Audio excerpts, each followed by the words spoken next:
Well, good evening, ladies and gentlemen out there in internet land, and welcome to the triumphant return of Monday Night Monsters. Exactly. I didn't know what to do with myself. Last week, in case you folks didn't know, Christopher was gallivanting over merry old England looking for vampires, and I Was cannot indeed. wait to hear some more of your stories as we go on. But we have a full show, they might say. See, Pepper and John are here. Hi, guys. Welcome. Excellent. So And yes, we Mary are going Beth. to be discussing the Mary Beth. Hi, nice to have you back. Discussing the extraordinary folklore and heritage and mystery behind probably the most popular monster on Earth is vampires. And we've waited a good while. It's been a couple of months since we started. I think it would have been easy to start with vampires, but we've decided to save them. I wanted to actually have a little bit of time to go and explore England because I've got a really fun vampire story to tell a little bit later on. But yeah, really, really looking forward to this evening. Yeah, I think though before we start, Yeah. you have to give us a little bit of insight on your trip because I heard a little bit of this, but just your trip to get to Whitby is a bit of a hard tell in and of itself. So why don't you just give us a quick little soundbite about this?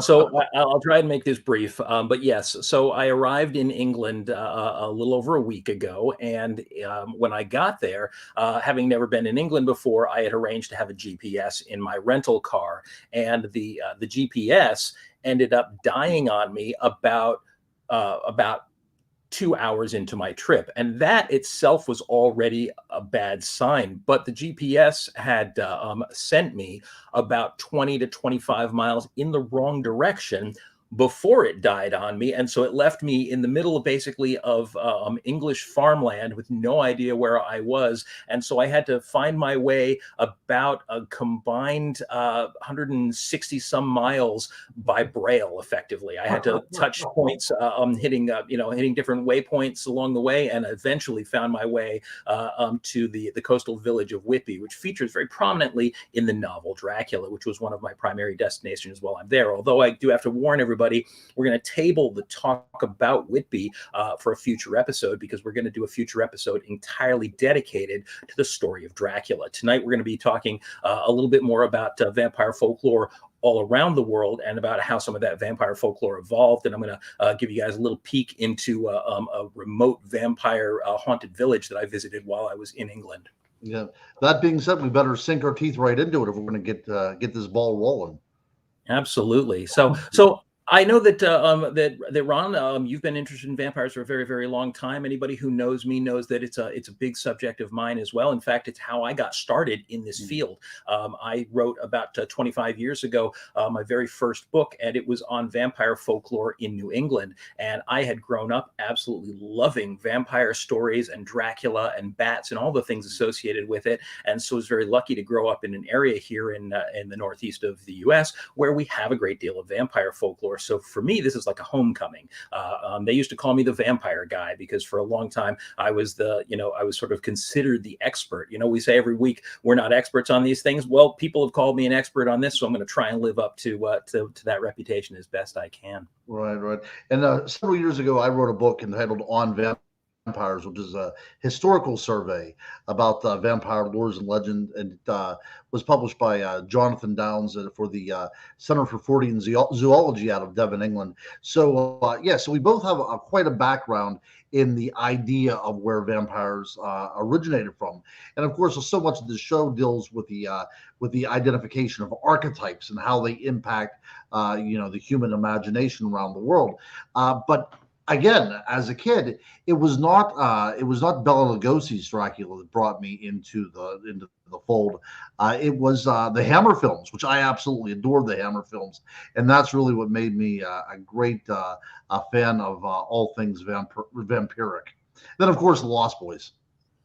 The Lost Boys, Fright Night, the Hammer Oh, Dracula yeah. films, all of these great movies from from my youth, when the 1970s and the 1980s was a golden age for horror cinema. I actually threw together a couple of posters for a variety of different vampire films over the last century or so. By the way, congratulations, we have reached 1 century of vampire cinema. This year is the 100th anniversary of the very first major vampire film, which was Nosferatu, made in 1922. Of course, you had Dracula in 1931.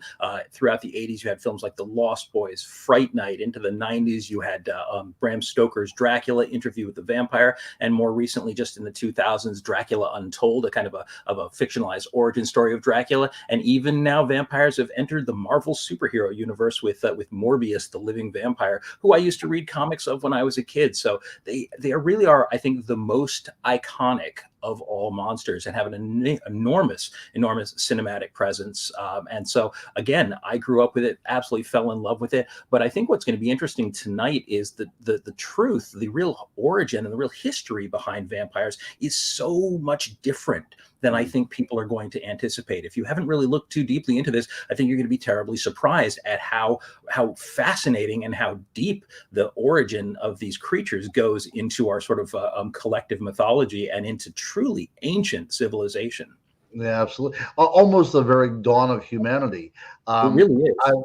yeah, whenever I was doing my research, I tried to find the earliest account that I could of some sort of blood drinking.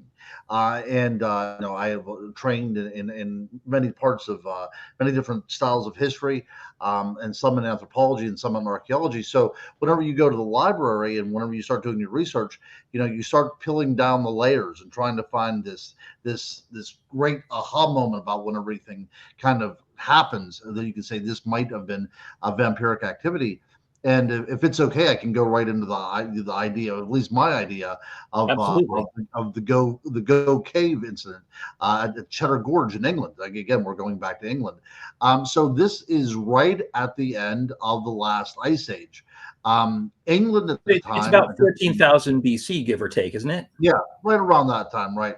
So the England would have still been covered with a retreating ice sheet, but it would still be extremely cold Arctic conditions, and the archaeologists at this time, many of them have called England at this time the land of the living dead because there were more people dying there than were being born.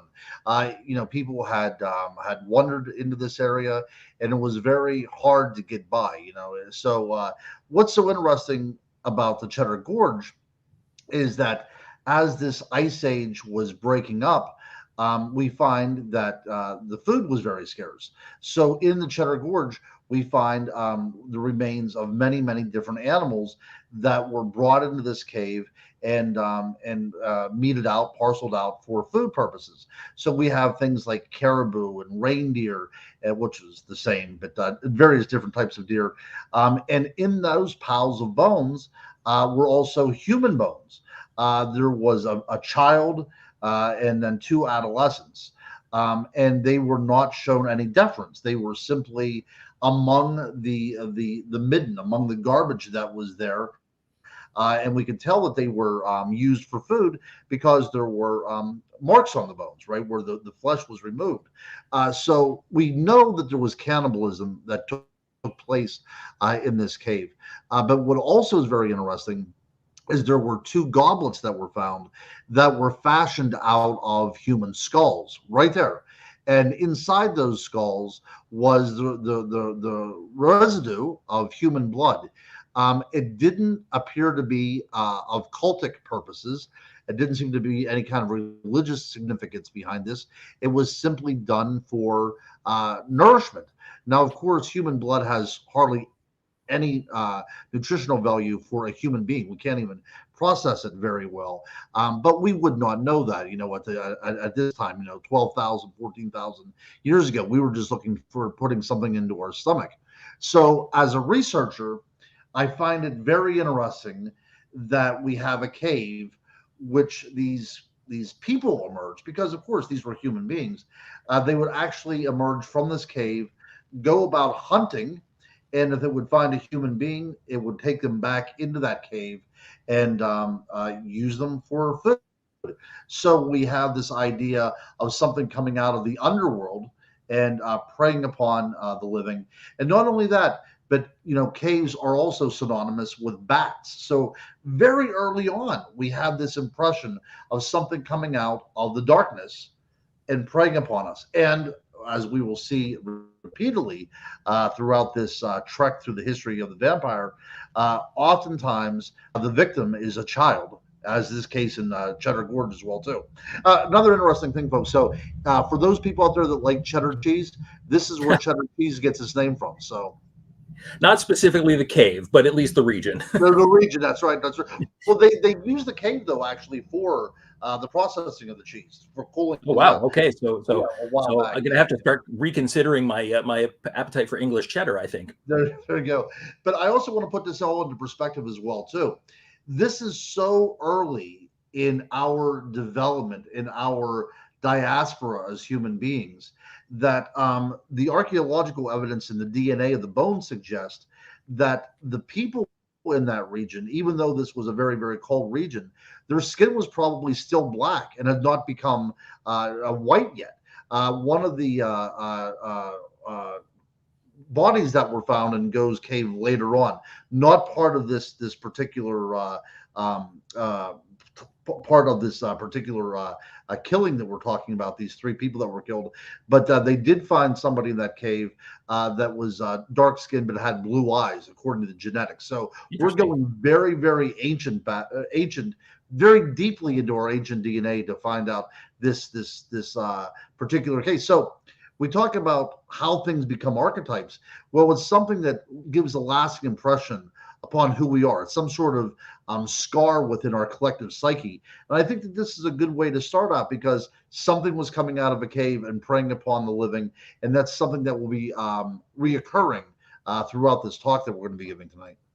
And it's fascinating because, of course, this is also a period in early human history when we hadn't begun to develop theological systems. We hadn't begun to develop really anything that qualified as a culture. We were barely more than animals at this point in human history. Mm. And so, one of my absolute favorite works of art in history is Goya's *The Sleep of Reason*. The Sleep of Reason produces monsters, and it's the idea that in sort of our nightmares and in our dreams, our innate fears sort of evolve into fantastic forms and become the sort of the grist of the mythology that ends up defining us. And I think that's very much going to be the crux of what we're talking tonight. So you talk about these people who were living this cannibalistic feral lifestyle in these caves and feeding on anything, including fellow humans that came within their sort of within their grasp, and how that would have affected the general psyche of other primitive tribes that would have encountered them, that would have lost people to them, that could have been potentially attacked or even seen them in action, and how even that would begin to seep into the consciousness. In our very first episode, we talked about werewolf folklore and the fact that people wearing animal skins and hunting that way, how that would have affected other people that didn't have that tradition and maybe fed into the beliefs that would eventually become what we knew as shapeshifters and werewolves. And these blood drinking feral creatures also living in caves easily could give rise to the idea that they weren't human at all, that they were somehow preternatural. That's right. It's something out of the underworld, Yeah, something that exists on a different plane of existence. And as we say all the time as well, history does not exist in a vacuum. Because we have this particular incident in England does not mean it didn't happen throughout the rest of Europe as well, too. This was a time, absolutely. as we said, this is a time when we were competing with wolves to live, So we would prey upon anything that would provide us nourishment. We would be caring for our village, and we would do anything that was necessary to do that. And by saying village, that's even a little bit too strong of a word.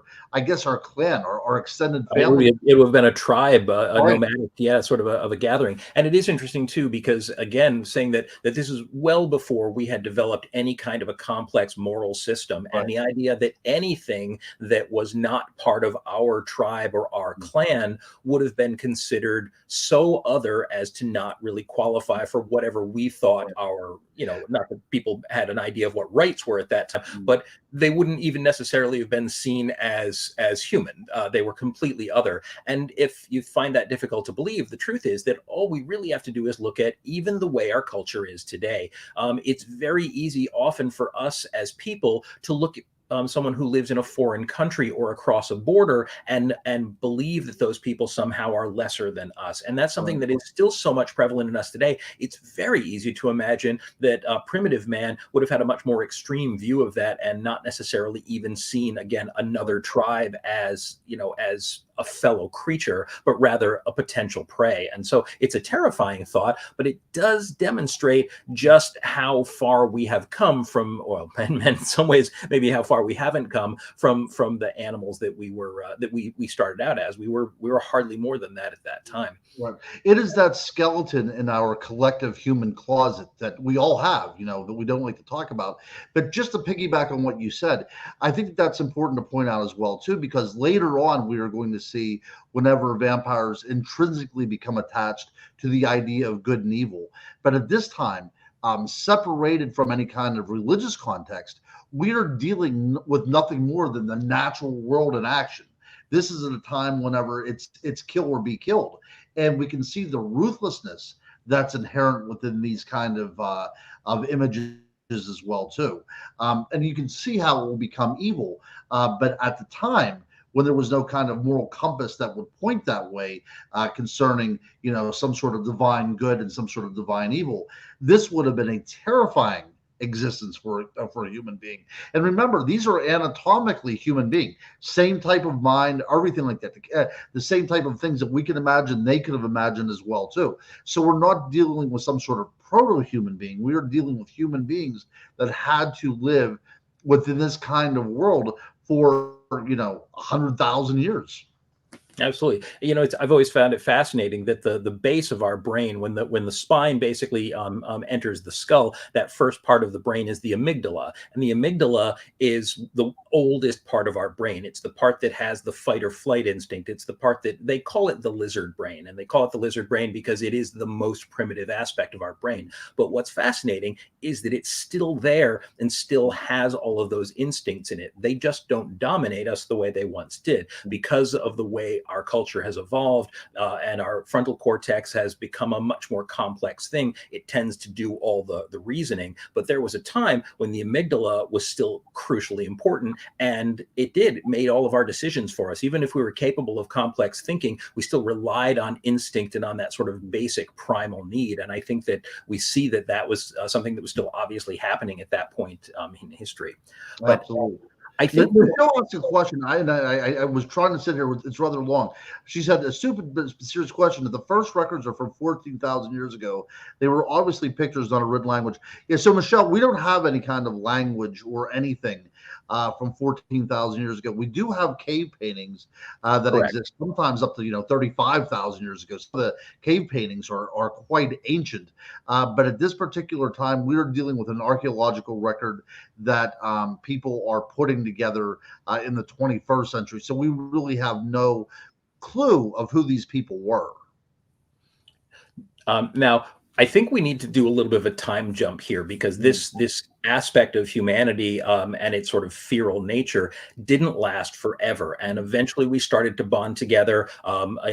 Tribes started to bond together, occasionally work together. We began at some point to stop being hunter gatherers, to stop moving from place to place and following tribes, and eventually we developed things like agriculture, and we developed sort of social structures. And we did start to develop also an idea that somewhere out there in the universe, there were beings, there were creatures, there were sort of forces that were bigger than us and that they could be appealed to. And the early theology, early religions started to form. And this is, interestingly enough, where some of the first concepts that would eventually evolve into vampirism become. I think the very earliest human civilization or sort of core of civilization is considered to be Mesopotamia, which is effectively the area that centers on modern day Iraq. And I think, what is it, about 25,000 years before, or I'm sorry, 2,500 years or so before Common Era BC,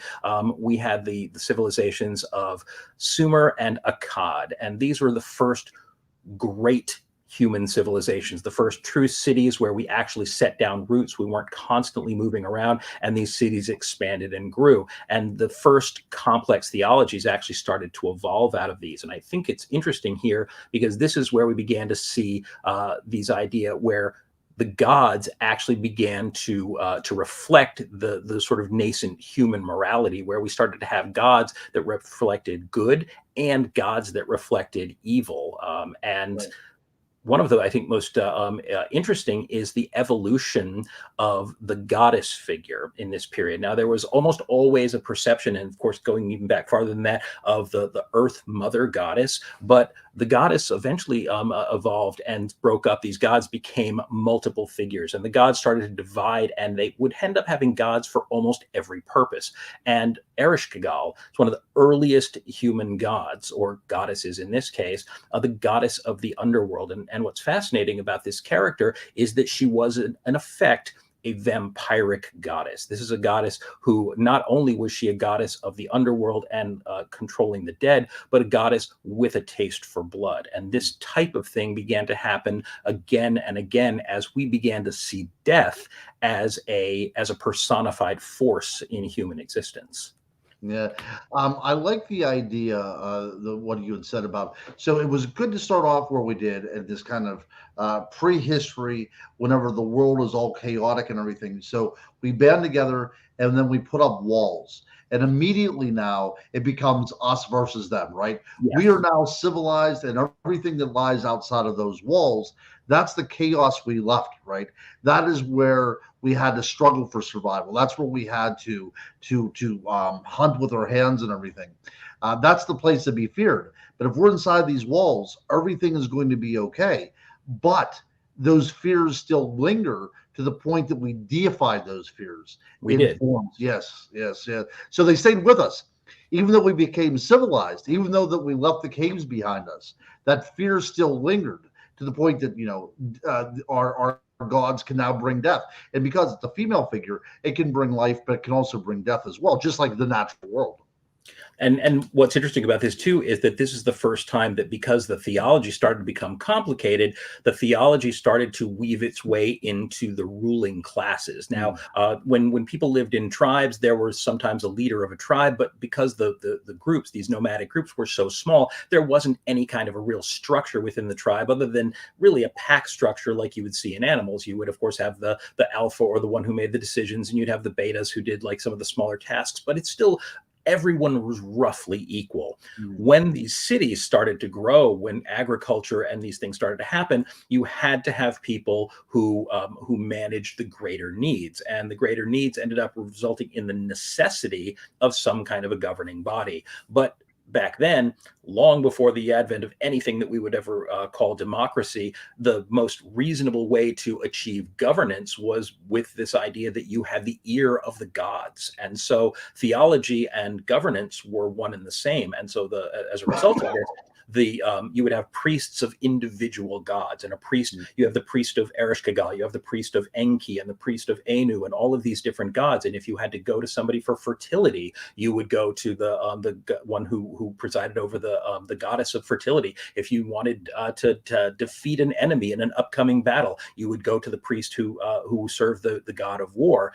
And if you were apparently, I suppose, if you were either in fear of death or fear for your life, or had a loved one who was going to die, you would go to somebody who was the priest who served the god or the goddess of the underworld. And what a fascinating way to govern. And I think that again, this is where we begin to see the evolution of the gods as they slowly divided and became these different entities. And in biblical lore, Babylon, which of course was within this area of the world, was the place where all civilization sort of split off and went their different ways and evolved into different religions. And while that's a very simplified story, the way the Bible tells it, it's not altogether inaccurate, because different groups did split off from these civilizations, but they took their gods with them. And so we start to see the evolution of Ereshkigal, for instance, this death goddess, into various other goddesses who all carried that sort of mark of the undead, basically these goddesses of death. And they, I think, are probably the first true vampires in human history. One that I think that I hadn't thought of in a long time, and when you were sending me some notes about this, is Lamashtu. Lamashtu, this Assyro-Babylonian goddess, who once again she's considered not merely a goddess but also a demon. And this is, I think, the point at which we began to start to impose morality on our own gods. And so we would have gods who were gods of good and gods who were gods of evil. And Lamashtu is almost entirely considered to be a god of evil, which was an important aspect of everyday life. Evil was in people's lives. There was death, there was destruction, there was, anger, there was bloodshed, and so you had to have a deity who oversaw these concepts. And I think she's fascinating because, like so many other gods and deities of that time, she is a creature that is more animal than human. You can see here, this is a modern interpretation. You have the head of a three-eyed wolf, these sort of human claws, the skulls, the flame, the flames of different colors, and the wings. And our gods were not quite as human, not quite as relatable, I think, at that point in history. They were much more these strangely amorphic creatures that were part animal, part human, and sometimes part very, very nebulous concept. You even see this interesting sort of inhumanity in biblical accounts of angels. I think people always sort of make a joke about the idea that we see angels today as these lovely people in white flowing robes with these halos and these wings, but that in the Bible and in ancient mythology, they're described as these things that if you saw one and actually laid eyes on it, you would be terrified. They're almost beyond human comprehension. Rings and eyes and wings and all these kind of crazy things. They're like something out of an H.P. Lovecraft nightmare, honestly. That's right. That's right. Yeah. So whenever we have civilization, I always like to say at this point we start making the gods in our own image, right? Because that's what we do. We're separated from the natural world, but as you said too, they become a chimera of different things. They become a chimera of the things that we fear. It's recognizable in somewhat anthropomorphic form, but all the things they personify is that chaos of nature as well too. So they're very difficult to comprehend, and maybe just as difficult to appease as well, because that's the other part of this equation, right? Because we have gods, we have to somehow appease them or to placate them in some way in order to hear our prayers answered. And oftentimes these vampiric goddesses require blood, and Sacrifice of blood. oftentimes it is the form of infant sacrifices. And that's this thing. And again, and I think that's how we came to understand the idea that this hunger for blood wasn't simply a physical hunger, but we began to actually associate the idea of consumption of blood as something that was mystical, something that actually had great power behind it. And this would obviously be something that would carry forward through vampiric belief, even as these gods and these deities evolved into different forms and kind of became what would later become the way that we see vampires today. And I suppose that whereas the 14,000 years ago, with these cave dwellers were monsters to us, but we didn't imagine that they had special powers. We simply saw them as monstrous. But I think we did have to reach a point, probably at this time, especially in the Assyro-Babylonian mythology, where blood itself, as it says in the Bible, the blood is the life. It actually became that force which would sustain and possibly extend life. And that's an interesting transition, because I think we always understood that blood was important, because let's face it, there's got to be, trillions of examples when people saw that a person who bled out would die, but that wouldn't necessarily mean that we saw blood in a mystical way. And I think there does have to be a point where we transferred over to giving blood mystical properties, as these sacrifices would imply. Yeah, and I think by using children as well too, it's also implied that there's that youth involved, right? That there's something empowered in that blood because it's from somebody that's young. And it's interesting because I imagine that even at that point in history, we always sort of say, I think, metaphorically, that birth is a miracle, but there's a point in history where birth was considered to be a fairly magical event. The idea of creating a human being from your own loins is something that was an extraordinary power, and it was a power that was obviously only reserved for women, and that gave women a mystical presence that I think, and we're going to get into a little bit later how this has evolved, has always made women slightly terrifying to men. I think that men have this innate fear of the powers of women, and I think that you see this sort of irrational fear of women's magic that actually echoes through so much of patriarchal society, and I think it really does show itself up throughout the evolution of vampire folklore as well. I think so as well. And it's also interesting if we can, because we can spend a whole episode just on this because I find it so utterly fascinating. So it doesn't take very long within this Babylonian, this Mesopotamian culture to move away from, child sacrifices. It's not that long of a period. I mean, it's a very definite period that lasted for thousands of years, but in the grand scheme of things, it's not that long. But what we have that still sticks with us after we left those times behind is the fear of our children being taken from us by something otherworldly still, right? So where once we sacrificed the children to appease these gods, now we're involved within a culture. We're talking about this is still, 2,000 years ago, 3,000 years ago. Now we're in a culture where we want to keep our children safe from these things. And now we come to, the Egyptian culture, I think, is really one of those cultures I find so utterly fascinating. So I tried to figure out why children were oftentimes seen as the victim of vampires. And one of the conclusions that I came about is that children often die very suddenly without any kind of cause. We call it, sudden infant death syndrome.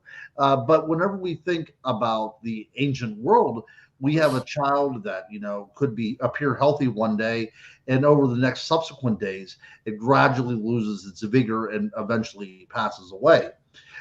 So I was looking into the records, into the medical records, not so much into the archaeological records, and I found out that one of the ways to keep the child healthy is that you have to feed it almost immediately, right? I mean, that's one of the points. Of course. So I found in this one really strange a medical text that suggests that in ancient Egypt, to stimulate the child to suckle on the nipple, that garlic was often used to put. So now we have the idea of garlic now to ward off evil. But if we think of that could be the case, that we use garlic and the child was able to feed, and then somebody in the next house down didn't use the garlic and their child eventually died, it does now seem as if garlic is the cure for these types of vampiric creatures. But it was really in Egypt because they have such pantheon of gods, but we do have this fear of something coming in out of the shadows, out of the desert, and taking the children away from us, to the point that the vampire becomes deified in the Egyptian culture as Sekhmet, this lion-headed goddess. Again, we talked about this earlier, Christopher. We've yet to see a man in that guise, right? We've yet to Correct. see a man holding the key to the vampire legend. This is always females, and of course, Sekhmet is often represented as bare-breasted as well too. So we also have this illusion of sexuality inherent within these vampiric females as well. In fact, it's something that's interesting that a very early goddess, that if we jump back a little bit into, again, Babylonian myth, is Lilitu, or what we would later come to call Lilith, often referred to as the mother of demons. And so we were working in our sort of ideas about female magic and the mystery of birth into it. And not only was she the woman who supposedly gave birth to the race of demons, but also exclusively fed on either children or expectant mothers. And this is something that actually comes up in other folklore throughout the world over the centuries, these demonic creatures that feed specifically on either children or on women who are pregnant. But Lilitu, or Lilith, is considered sort of the archetype at the core of all of this. And in later history, actually, well after the figure of Lilitu was conceived, she was transformed in the Hebrew tradition into the wife of the first wife of Adam. And this is an interesting piece of myth because they, as almost every religion evolves, they say that the gods of the religion before become the demons of the new religion.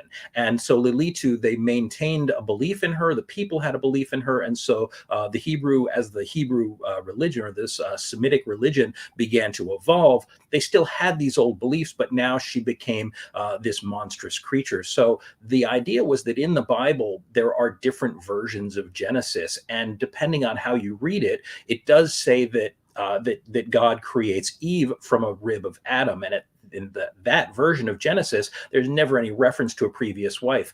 But in an earlier portion of the Bible, when referring to the creation of man, it also says God created man and woman, and it suggests that he creates them simultaneously. So this idea evolved that there was a first wife of Adam, and that Lilith and Adam were created from the same earth, both given the same breath of life by God, but with independence. Lilith tried to assert her independence, and that this went against the will of Adam and thereby against the will of God. And so she ended up being cursed, made barren, so she couldn't bear children of her own.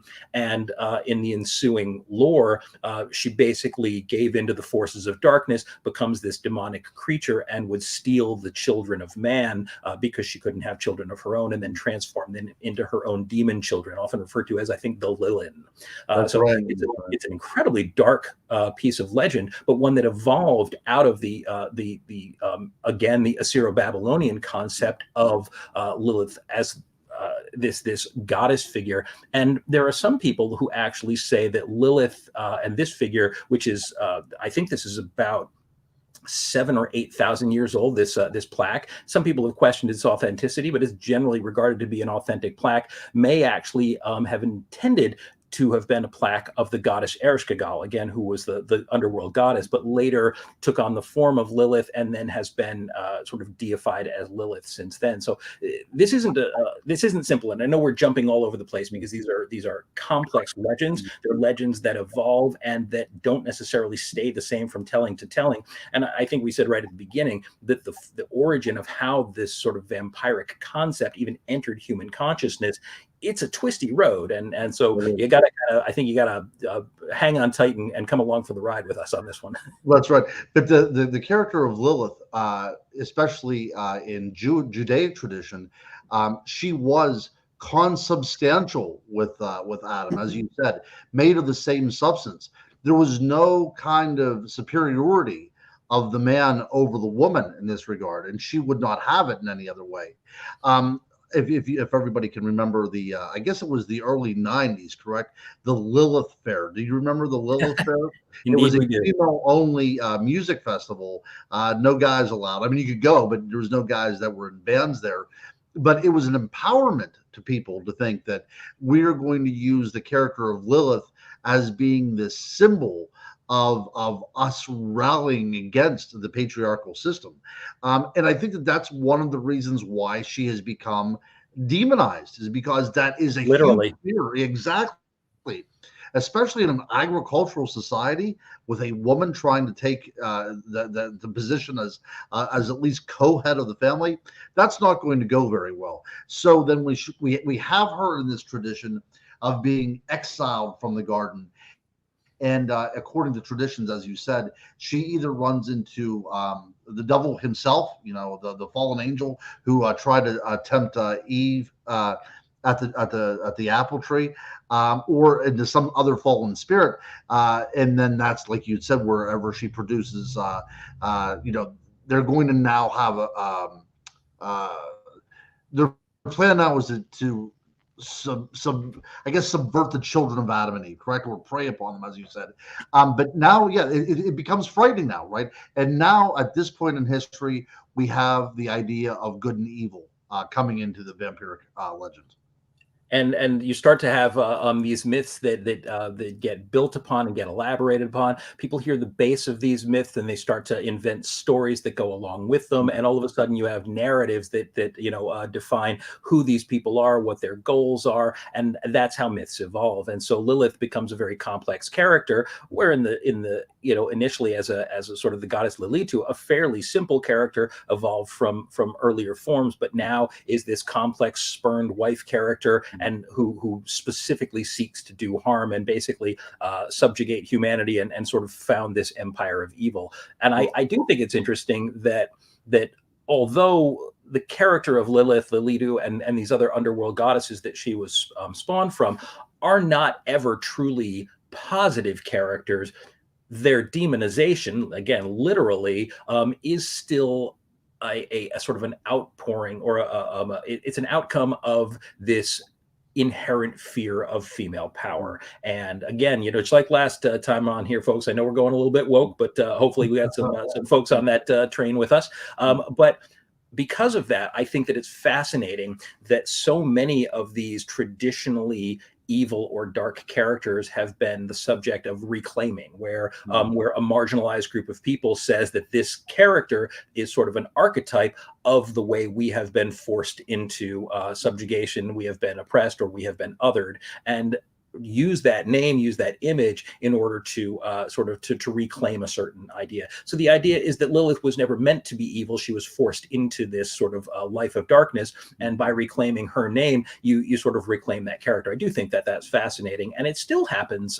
It happens frequently, even today, in a lot of our modern mythology. Look how many films have been made in the last few years that have taken archetypical fairy tale characters like Maleficent and turned them into heroic characters and told the story of their fall. I think it is fascinating that we do sort of sometimes identify with the villain, because sometimes the villain is just a person who's fallen on hard times, or been a victim of tragedy. So that's a really recurrent theme, I think, throughout most of human culture. Right. I do want to point out, though, because there's still a little bit of personification inherent within the character of Lilith as well, too, because as we can see in that one frieze that you've shown, that her attributes are now these screech owls. So we have the idea that these are creatures of the night. Something that will be found in our modern vampire mythology. So we see the owls over on each side. She's also and she herself has the talons of an owl. Sure, and she's a creature of the wastelands as well, too. We might have to point out that she does not belong within our culture. She resides outside of our civilized walls, and whenever she sneaks in, that is bringing the chaos and the preying upon of the natural world inside the walls, where that should never take place anymore. So we still have that idea that we have to keep the other out, and that's something that's still with us now in vampire lore and culture, because oftentimes the vampire has to be invited inside the house, doesn't it? It does. Now, it's interesting to note that as culture moved forward from this point now, that, as I said earlier, the gods of the old religion become the demons of the new. But the other thing that often happens as religions evolve and new religions start to flourish is that the old gods, if they aren't specifically given sort of a adversary role, they often get downgraded. And this is an interesting thing, where they become, they still exist in the public consciousness, but people downgrade them. Instead of becoming deities, they become minor spirits, or they become demigods, or they become these other smaller creatures. And I think that, you had pointed out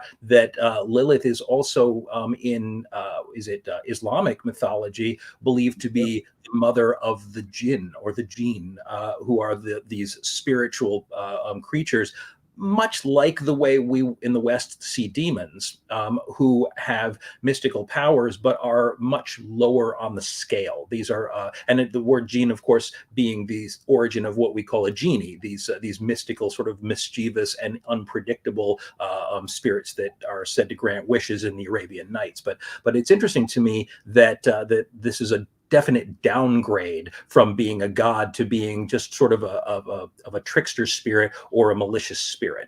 Mm-hmm. Oh, no, I agree 100%. Also, it's at this time in both Judaic culture and Islamic culture, although, of course, we're talking about a few thousand years difference here. But we also see the idea of talismans being produced to keep Lilith at bay. If she would enter the home in spirit form, that was a great way to have your marriage crumble, or your children to die, or what have you. So long before the crucifix would ward off the vampire, we do indeed have these talismans that are being produced to keep Lilith at bay. So I believe it's Pennsylvania University, the Ivy League one, that has some of these great displays of these Lilith talismans, which basically look like a dinner plate that have these magical writings written around them. But you would place that in your home, or preferably above your baby's crib as well, too, to keep these kind of beings at bay. And it's interesting because this is a point in human history where everyday magic became a fairly common thing, where people would do small rituals around the home. They would speak charms before they did things, and basically this everyday magic started to permeate life. Right. There was certainly an era in human history where we didn't do things like that. We may have grand rituals for for the full moon or for a hunt or something like that, but this common everyday magic that would take place in the house, and the idea that these talismans, these amulets that you could acquire or have blessed by your local high priest, would actually have power to be able to protect your house. So we started to incorporate magic into almost every aspect of our lives at that time. And we lived in a world that we thought was absolutely surrounded by spirits and surrounded by creatures of the supernatural. And this is the point where creatures like the Jinn and many of these other spirits began to be something that we were trying to protect ourselves against. We still feared the dark. We were still a very primitive people. And, it's funny. We live in a world with electric light. And so we don't understand what darkness is. This is a fact. We just don't understand, because even on the darkest night, there's lights in the distance. There's a street light down the road, or there's a football field in the neighboring town that's lighting up the sky. So unless it's a cloudy night or a new moon and there's a power outage, we don't know what darkness is. And it's fascinating to think that these people lived with complete and utter darkness for half of every day. And they couldn't afford to be burning candles and oil lamps literally all throughout the night. So when somebody woke up in the middle of the night and they needed to go take a tinkle, or they wanted to go get a drink of water, they were waking up to a world of pitch blackness. And that is terrifying. That's And right. so this fear of darkness bred, it's just like I said right at the beginning, the sleep of reason produces monsters. We thought that every possible dreadful thing from our nightmares truly existed and was out there in the darkness, waiting to swoop down from the sky and carry us away. And that evolved into some pretty terrifying creatures in folklore, many of whom were evolutions of creatures like Lilith. The Lamia and Empusa, both these Eastern spiritually originated creatures, blood drinkers, killers, creatures that were, you see with the Lamia here, half a snake being. They were often, again, a fusion, a chimera, a fusion of human characteristics and of animal characteristics. Again, not uncommon that they be female characters, in keeping with what we were talking about earlier. This sense that of the mystery of female magic meant that these creatures were frequently seen as female entities. And we believed truly that they were out there. That's what these amulets were here to protect us for. But many of these creatures, again, were vampiric. We believed that they didn't want to snatch us away, just to enslave us or anything. They wanted to feed upon us. And That's right. these creatures, they were so similar to humans, but that were there to feed on us and drain us of our very life force, became a crucial part of that sort of folkloric belief system. Absolutely. Now, I do want to point out that oftentimes we see these creatures as represented to be snake form as well. So when we talk Yes. about the idea of the Garden of Eden with the snake, I think that probably draws from these traditions. Absolutely.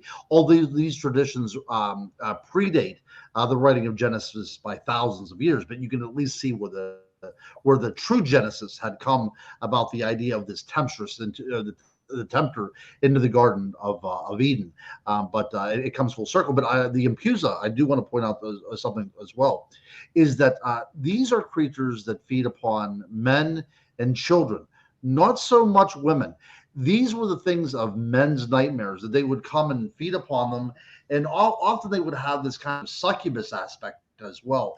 It would continually come to you and draw your energy. So Think about it. So a man, lying in bed at night, completely, nude, is being fed upon by a female spirit, and he can do nothing to stop it.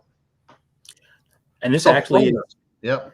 and this is something that often when a man in the throes of an erotic dream has a release and would be made to feel sinful about this, because this is Yep. an era when, again, theology was evolving to a point where sexuality was becoming very moralized, and Yep. ideas about taboos against sexuality became more and more prevalent. And so they were told that it was a sinful thing to have these erotic dreams. And so the legend, this succubus character, this idea of a demon that actually came to you and used sexuality to literally draw the life out of you, was a way to scare people into, I would imagine, having morally pure dreams. Not that I think that you can accomplish that in all of history. I don't think any man has ever gotten through more than a few nights without an impure dream. But this is a point where a little equality of the sexes did begin to trickle in, because they came up with the idea of the incubus as well. The incubus being the male spirit that frequently attacked women,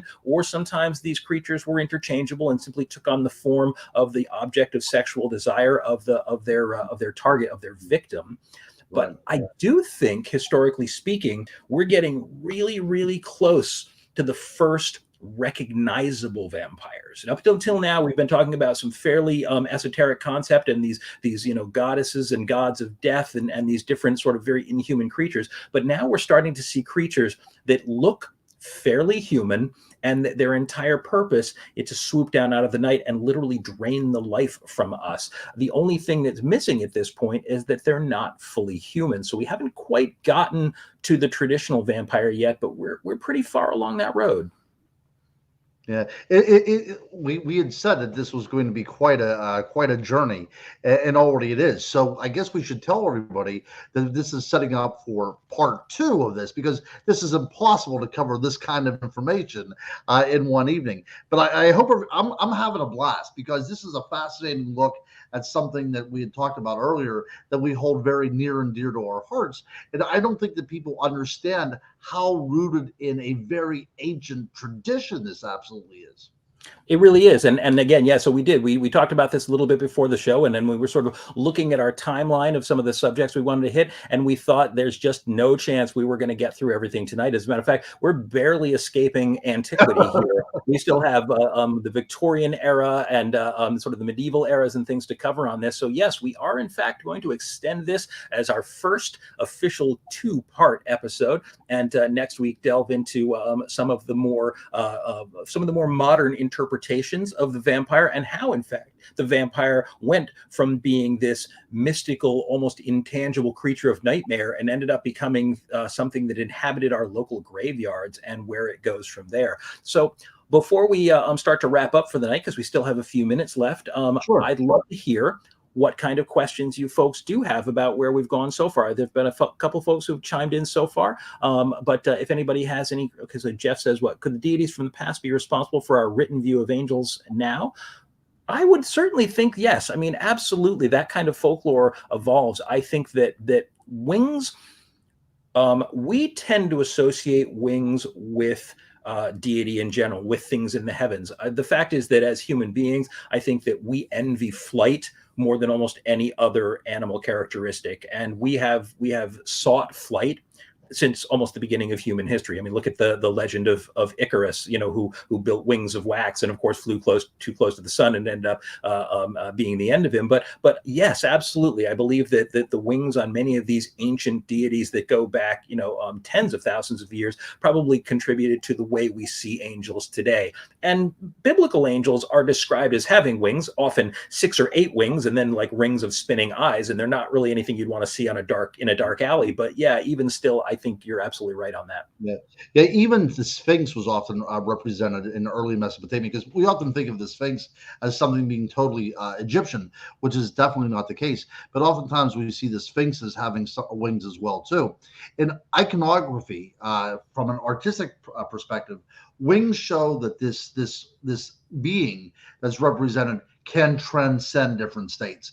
It can go to the realm of the gods, the ether, if you will. It can also come to our level as well. So wings do have very, very many different meanings when we talk about this, but there is an iconography to it as well. And Michelle was also just asking where bats come into the picture, and so what I'm going to tell you on that is that bats we're gonna actually cover them a little bit more in the second part of this, because bats have a really important impact in the later Victorian era. But where they come into it, I think, is that we have always found bats to be frightening. It's a human, just the way we find spiders frightening and rats and things like that. Small flitting things that hide in the dark and that could potentially bite us have always been frightening to us. And so there's always been, for definitely since early human civilization, this innate distrust of bats, which is a shame, because the truth is, as far as animals go, they're one of the most remarkable species on the planet. And I'm a huge fan of bats, not just for spooky reasons, but because they're incredibly important, environmentally impactful animals, and generally speaking, harmless. But you do find that going back a very, very long time, that bat wings appear on a lot of demonic depictions of creatures dating back to fairly early human antiquity. So I think as the evolution of the vampire moved forward from these demons and these spirits into the more human vampires, I think it was a fairly easy transition. Bats come out at night. They're frequently hiding in corners, come out with these strange wings that look like hands covered in skin. They're not like any birds that we understood. And so we never completely understood what they were. They looked demonic. They looked evil. So I think it was easy to demonize and to vilify bats, but it really didn't lock in as a vampire specific trope until the late Victorian era. And we're going to cover specifically how that happened in our second episode. Right. I also have to point out, though, since the Paleolithic, caves have constantly been used as burial places, and bats are synonymous with the idea of caves. So people burying their dead there would always come into contact with bats as well. So I think that we have that as part of our collective unconscious that we bring to this scenario as well, whether we realize it or not. All right. So, folks, we're going to start to close up shop right now. But before we go, a couple of things. First of all, I know Ron has a little something he wants to talk about. He's got an event coming up, and so I'm going to throw something up on the screen here for you. I do. So, we talked about werewolves our very first episode, so August the 13th in Paris, Tennessee, I will be involved in the first annual Dogman Cryptid Conference. And I will tell you, the tickets went on sale yesterday. The VIP tickets were gone in 2 hours. The last that I've heard, there were 300 tickets left, and that was within about 8 hours after they went on sale. So if you want to see me down there in beautiful Paris, Tennessee, right around land between the lakes, where there is a lot of supposed werewolf activity going on, I will be lecturing on the mound builders' representation of the dogmen within their culture. So if you guys are going to be around there, come on out or make a vacation of it. Hey, why spend your time at Disney World whenever you can be in beautiful downtown Paris, Tennessee with Ron Murphy? Very good. August 13th.